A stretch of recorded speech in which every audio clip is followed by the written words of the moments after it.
Perfumes to wear to bed. You want to cozy up with a nice scent. Where do you start?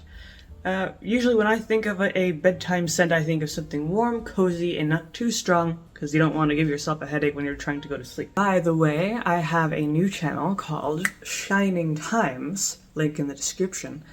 And it's mainly about gardening, hiking, traveling, more outdoorsy things. So if you're interested in that sort of stuff, be sure to subscribe. It really supports the channel. I'm gonna preface this by showing the two that I personally use pretty often before I go to bed.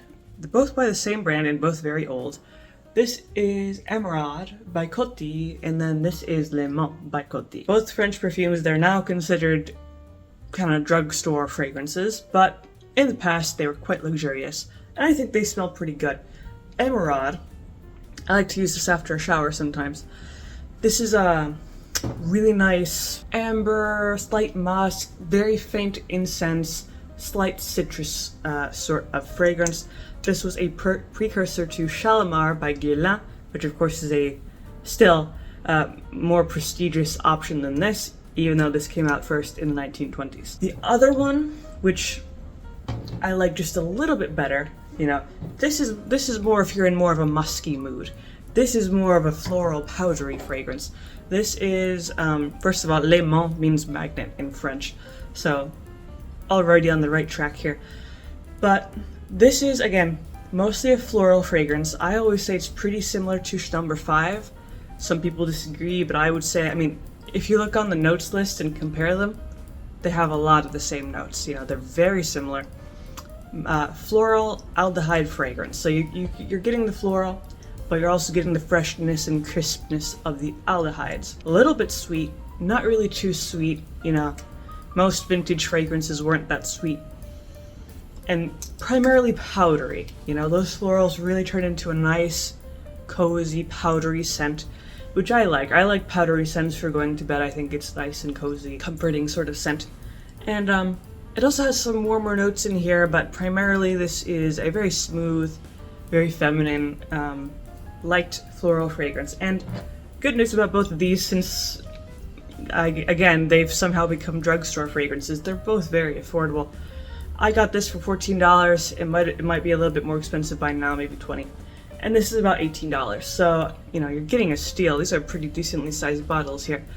So, if you want something that's not a drugstore fragrance, then I would also recommend, this is a bit more expensive for a bedtime fragrance, but I think it works pretty well. Juliette Has not a perfume. So this, I have worn this to bed before. Not intentionally. I put this on at some point, kind of during the day. It's a pretty mild fragrance. It has one note, Ambrox, which is kind of a little bit musky, a little bit sweet, it kind of evolves. But the thing about this is that it's a very intimate fragrance, it's not gonna fill up the room or anything. But it has surprising lasting power, or at least on an intimate level. I could just keep coming back to where I sprayed it on my wrist, and I was like, it's still there, it's still there. I go to bed, I wake up, it's still there. It has this really nice, faint but persistent power. And the thing that I like about it, why I think it's a good kind of bedtime scent, is because it does have that one note, which is Ambrox, it really evolves on the skin pretty well. Sometimes it's a little bit sweet, sometimes it's a little bit musky, sometimes it's a little bit powdery or like almonds, So I just like, personally, to wear that to bed. And especially since it's a more intimate fragrance, you could just smell it yourself, throughout the night. Then, whenever I bring this up, no one has any idea what I'm talking about. This is Liz Claiborne's Spark. So this must have not been very popular because, again, almost anyone I talk to doesn't know what this is. They've never heard of it. This is a really, really nice, gourmand, sweet fragrance. This is, I believe it came out in the early 2000s, surprisingly strong, and even though I'm not really usually a fan of super sweet fragrances, this does it pretty well because it also, it has notes of caramel. I think there's some woodsy notes in there, but even though it's not listed, it's a little bit on the boozy side of things. You know, it kind of has a little bit of like a rum smell. If you've ever put that you're cooking cookies and the recipe calls for a little bit of like a splash of rum, you know, and you get that mixture of the sugar and the rum, this is a very similar scent. It's delicious. It is also strong, but not too strong. It's really warm and kind of smooth. This is better for those who, you know, if you like sweet fragrances, you'll probably gravitate more towards this. And interestingly, this is the full bottle, at least from what I know of.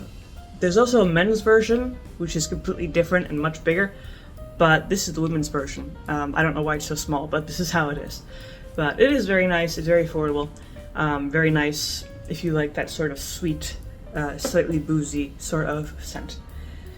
Then the last one is probably the lightest one, at least right next to not a perfume. This is Initio Musk Therapy. So this is quite a famous one.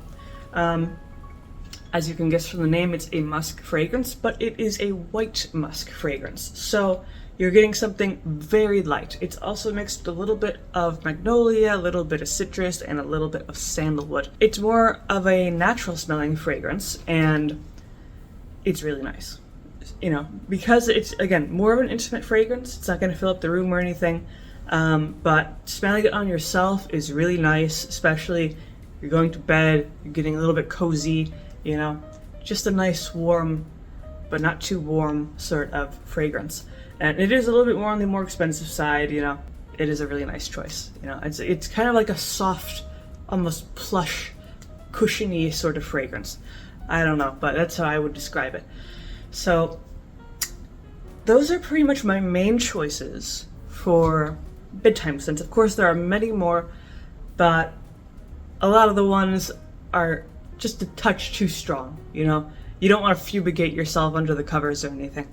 But these are, you know, light enough, yet strong enough at the same time to be enjoyable when you go to sleep. And most of these have, you know, some nice warm notes for that cozy feel.